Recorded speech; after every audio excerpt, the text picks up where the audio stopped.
The clock on the marble wall ticked steadily, its rhythmic beat lost beneath the low hum of quiet conversations and the occasional tapping of impatient fingers against polished wooden desks.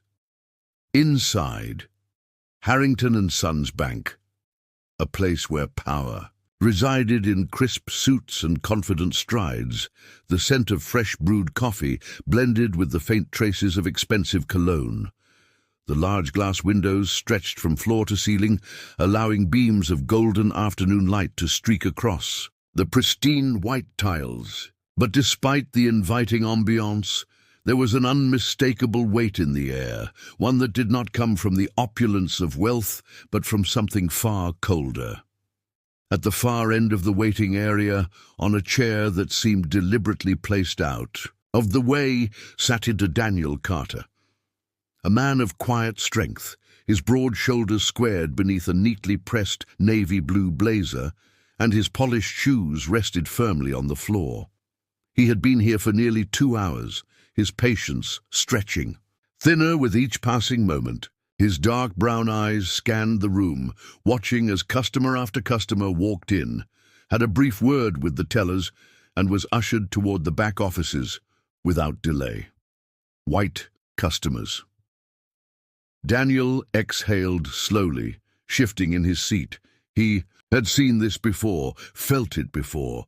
The silent dismissal, the unspoken message. Not important enough, not worth their time. He adjusted the papers in his hands, documents crucial for securing the loan he needed for his new business. The numbers were solid, his credit impeccable, his assets well documented. Everything was in order. And yet, here he was, waiting. The receptionist, a woman with a neatly pinned bun and thin-rimmed glasses, had told him earlier, "Someone will be with you shortly."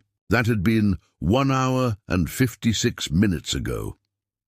Across the room, the bank manager, Mr. Richardson, leaned against a counter, speaking in hushed tones with a well-dressed middle-aged couple. He occasionally cast a glance in Daniel's direction, his eyes cold, assessing, before looking away as if dismissing an afterthought. The manager's nameplate gleamed under the ceiling lights, the gold lettering bold and authoritative. Daniel had met men like him before, men who carried their superiority in the set of their shoulders, in the way they barely concealed their disdain behind practiced smiles. Men who saw his skin before they saw his credentials. A loud burst of laughter from one of the executives near the private offices made Daniel glance up. The contrast was stark. White men in tailored suits, laughing over financial reports, sipping on imported espresso. They belonged. They moved with ease, unburdened by doubt, unquestioned in their presence. Daniel shifted again, his fingers tightening around the folder in his lap. He was a successful entrepreneur, not some desperate man begging for scraps. He had built himself up from nothing, working twice as hard for half the recognition. And yet, this waiting game felt all too familiar. A younger bank employee, perhaps an intern, walked past and hesitated for a brief moment before turning back. His voice was careful, uncertain. "Sir, have you been helped yet?" Daniel forced a polite smile. "Not yet." The intern glanced toward the manager's office as if weighing whether to say something, but then his shoulders sagged and he simply nodded. I will check for you." He disappeared quickly, as if afraid of drawing attention to the neglect. Daniel sighed. Would it always be like this? Would he always have to fight for what others were handed so freely? Then, just as he leaned back in his chair, debating whether to confront the manager directly, the heavy glass doors of the bank swung open. With a forceful whoosh, the air seemed to shift, as if an unseen presence had entered, commanding attention without a word. A man walked in, tall, confident, radiating authority in a way that was impossible to ignore. His grey suit was sharp, tailored to perfection. his tie crisp, his polished shoes clicking against the tiles with measured precision. Every employee in the bank froze for a fraction of a second before straightening their postures. Conversations died mid-sentence. Even Mr. Richardson, the bank manager who had ignored Daniel for nearly 2 hours, immediately adjusted his tie and stepped forward with a tight, eager smile. Daniel recognized him instantly. The CEO of the entire bank. And in that moment, as the CEO's piercing gaze swept across the room, landing directly on Daniel, everything was about to change. The moment the CEO's eyes landed on Daniel, the entire energy in the bank seemed to shift. The tension that had been simmering beneath the surface, the quiet dismissal, the condescending glances, the forced patience now sat heavy in the air. The employees knew something was about to happen. Mr. Richardson, the bank manager, immediately straightened his posture, his expression shifting from mild disinterest to one of rigid attentiveness. He knew who had just walked in. Everyone did. The CEO of Harrington & Sons Bank was not the type of man to make casual visits. His presence carried weight, power, and that weight now pressed down on every person in the room. Daniel did not move. He remained seated, his hands still gripping the folder that contained his dreams, his sacrifices, his future. But inside, a storm churned. He had spent a lifetime proving himself, pushing past invisible barriers, trying to break through doors that others walked through without a second thought.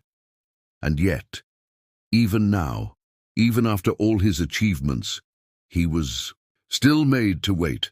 The sun had been merciless that summer, beating down on the cracked pavement as Daniel and his father worked outside their small garage. The scent of motor oil and burnt rubber lingered in the air, mixing with the earthy scent of hard labor. "Son," his father had said, wiping sweat from his brow with an old rag, his hands stained with grease. "You listen to me, and you listen." Good. Daniel, 23 years old, young and eager, had paused, holding a wrench in his hand. "Yeah, Pops." His father, a man who had spent decades fighting for a life better than the one he had been handed, met his eyes with a look of hard-earned wisdom. "A man like you, a black man, you are going to work twice as hard and still be told to wait." Daniel frowned, but his father continued. "They will ignore you, pretend you are not there. They will act like your worth is tied to their approval." His father's voice lowered, firm but calm. "But you do not lose yourself in their doubt. You stand tall, you make them see you, and when the time comes, son, you flip the script." Daniel had nodded, though the full weight of those words would not settle in until years later. That lesson burned in his chest now, as the CEO's gaze held his own. The murmurs had started, quiet whispers between the tellers, small glances exchanged. Between employees. Why was the CEO staring at this man? Daniel saw it in their eyes. Confusion. Mr. Richardson was the first to react. Clearing his throat, he stepped forward with an eager, too eager smile. "Mr. Harrington, what a pleasant surprise, sir." His voice was smooth, practiced. "I did not realize you would be stopping by today." The CEO, Philip Harrington, 3, did not acknowledge him. Instead, he took a slow, measured step toward Daniel. "Mr. Carter," he said, his voice even but laced with something intentional. The entire bank stilled. Daniel's fingers tightened around his folder. He knew this moment mattered. He could feel it in the way all eyes were now on him, in the way Mr. Richardson shifted uncomfortably, in the way the receptionist suddenly seemed smaller in her seat. But before Daniel could respond, before he could even fully process the unexpected shift, Mr. Richardson cut in. "Ah, yes, Mr. Carter here was just waiting to be assisted," he said quickly, his voice now dripping with forced enthusiasm. "Of course, we were just about to call him in.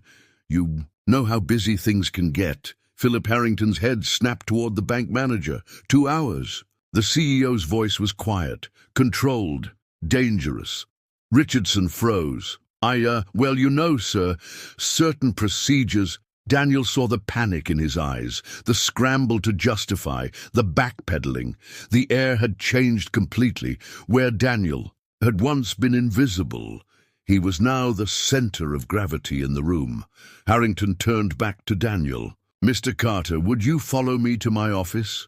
The weight of those words dropped into the room like a stone into still water. A ripple of shock moved through the employees.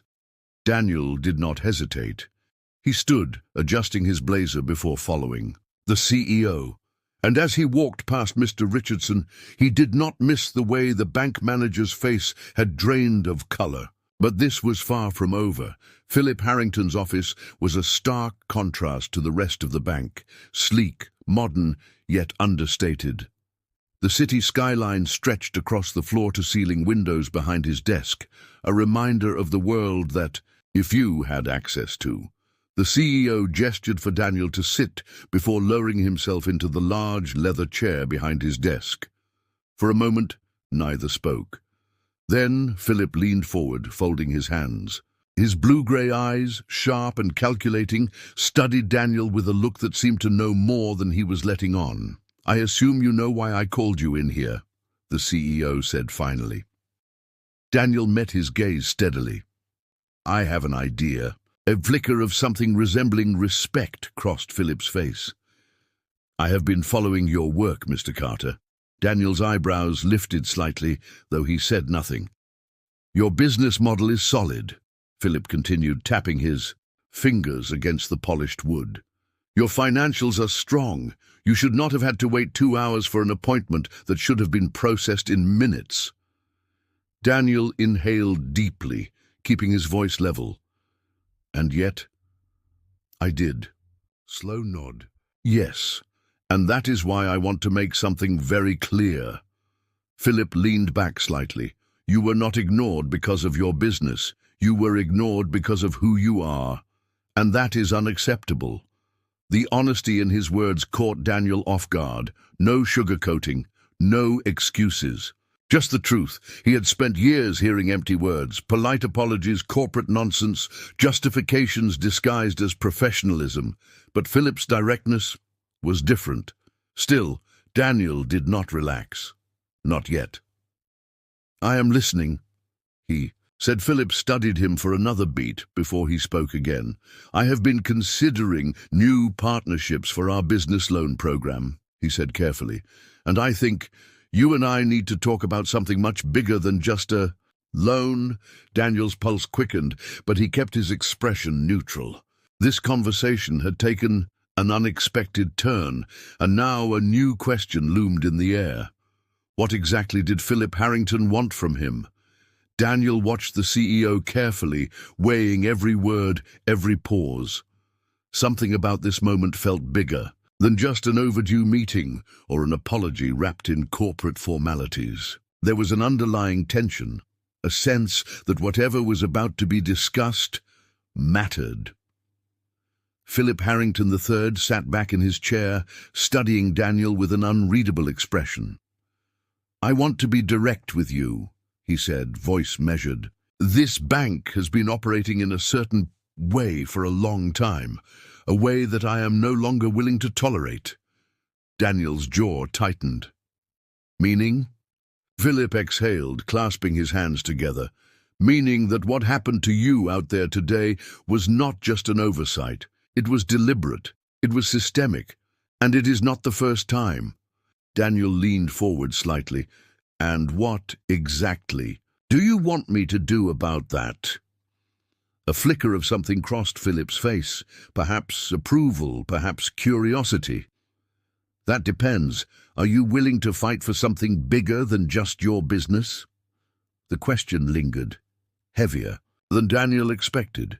His business had been his entire life, something he had built from scratch. He'd fought tooth and nail for every contract, every deal, every inch of success. But this was different. This was a challenge that extended beyond his own ambitions. Before he could answer, the office door creaked open without a knock. Richardson stepped inside, his expression carefully neutral, though the tension in his posture betrayed him. He glanced between the two men, then settled his gaze on Philip. "Sir, may I speak with you privately?" Philip's lips pressed together. He turned to Daniel. "Would you excuse us for a moment?" Daniel hesitated before nodding. He stood and walked toward the door, brushing past Richardson, whose jaw clenched slightly. There was no mistaking it. The bank manager did not like how this meeting was going. As Daniel stepped into the hallway, he could hear the hushed conversation between the two men inside the office. "Sir, I must insist. This is not the right direction for our institution," Richardson said, voice low but sharp. Philip's reply was calm but firm. "It is exactly the direction we need to go." There was a pause. Then Richardson's voice dropped further, words tinged with something colder. "Do you really want to put this much trust in someone like him?" Daniel's stomach hardened. Even after everything, Richardson still could not hide it. Then insinuation. The quiet, practiced prejudice dressed in professionalism. He had seen it before, felt it before. For a moment, Daniel's mind was pulled back to the past. He'd been 14 when it first hit him in the gut, the moment he realized that the rules were different for him. He had gone to the convenience store with his best friend, Ethan, who had reached for a candy bar, stuffing it into his pocket as they walked to the counter.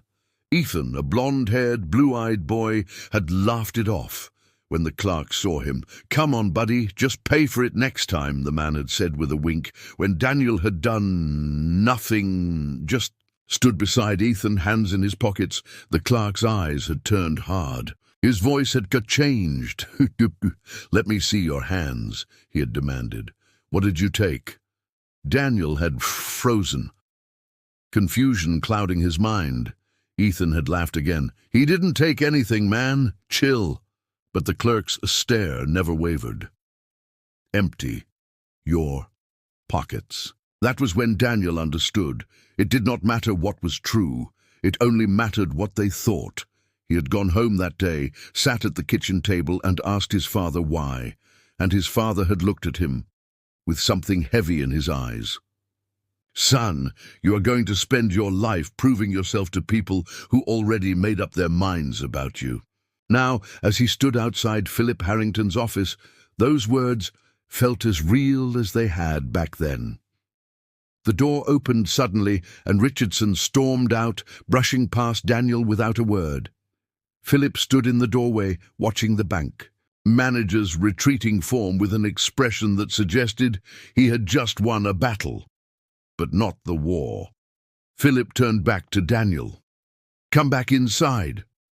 Daniel followed him in, this time sensing a shift. Something had changed in that brief conversation. Philip sat down, tapping a pen against his desk. "Mr. Carter, I'm going to be very honest with you. I need your help." Daniel raised a brow. "With what?" Philip exhaled. "I am restructuring this bank's leadership, and I need someone who knows what it is like to be on the other side of the system to help me fix it." Daniel stared at him for the first time in his life. He was not just being asked to fight for himself, but for something much bigger. Philip continued, "I have reviewed your proposal. I am approving your loan, not because I feel bad for how you were treated, but because you earned it. However, I want to take this a step further. I want you to be part of our advisory board. I want your input on how we change the way this institution operates." Daniel was silent for a long moment. It was an offer he had not expected. And yet, deep down, he knew it was at the moment his father had talked about all those years ago, the moment when he would have the chance to flip the script. But before he could answer, Philip's office phone rang. He reached for it, pressing a button. "Yes?" A voice came through, tense, uncertain. "Sir, I think you need to see this." Philip frowned. "What is it?" "Mr. Richardson, he just requested an urgent transfer of company funds. It is flagged as unusual activity." Daniel's eyes snapped to Philip's. A beat of silence. Then Philip's jaw clenched. "Freeze the transfer," The voice hesitated. "Sir?" Philip's tone was cold as steel. "I said freeze it, now." Daniel exhaled slowly. It seemed Richardson was not just walking away quietly. This was not over, not even close.